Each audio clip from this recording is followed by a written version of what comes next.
لسه مكملين في وصفاتنا السهلة والسريعة لما بكون متأخرة ومش عارفة اعمل غدا ايه والوقت خلاص اتأخر.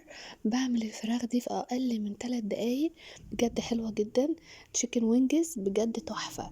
فراخ في الفرن ما بتاخدش اكتر من 10 دقايق في الفرن.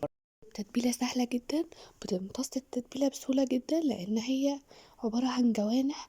بس بجد حلوة قوي. جبت الجوانح بتاعتي غسلتها كويس جدا ونقعتها في ملح وليمون وغسلتها بالدقيق. شايفين لونها حلو قوي. هنزل عليها بمية بصل وبمية طماطم. بشرت الطماطم في الكبة والبصل في الكبة واخدت المية بتاعتهم بس، وملح ومرق الدجاج وتوم باودر وبصل باودر وسبع بهارات وفلفل اسود.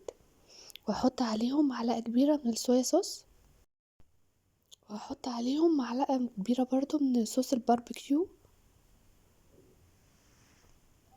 وهحط معلقة كبيرة من المستردة بس ما تكتروش مستردة قوي عشان طعمها بيكون زاهق شوية.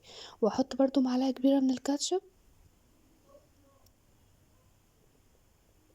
وهحط معلقة من الخل عشان يساعد على السوا بتاعها. قلبتها كويس بقى مع بعض كده عشان تشرب من التتبيلة. لو حابين تسيبوها شوية ممكن تسيبوها، انا الصراحة ما استنيتش عليها خالص، انا على طول شويتها. حطيتها في صاج كده زي ما انتوا شايفين، في اي صاج، في اي صينية، في اي حاجة خالص، اي حاجة بتخش الفرن. هبدأ ان انا ارصها كده بالشكل اللي انتوا شايفينه ده.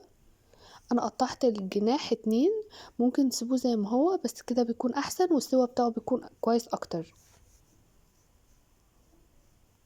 احط بقى حبة من التتبيلة كده. انا صفيت البصل كويس وصفيت الطماطم عشان ما يتحرقوش معايا لما يدخلوا الفرن. لما بتكون الحاجة فيها التفل بتاع البصل او الطماطم وكده بيتحرق في الفرن، ودخلتها الفرن على درجة حرارة 180 او درجة حرارة 200، وبجد طلعت تحفة. فراخ مشوية تحفة جدا، ريحتها حلوة قوي، التوابل بتاعتها حلوة جدا، وحاجة سهلة وسريعة وما بتاخدش وقت. جنب حبة بطاطس محمرة او مكرونة زي ما تحبوا، متاخدش وقت خالص.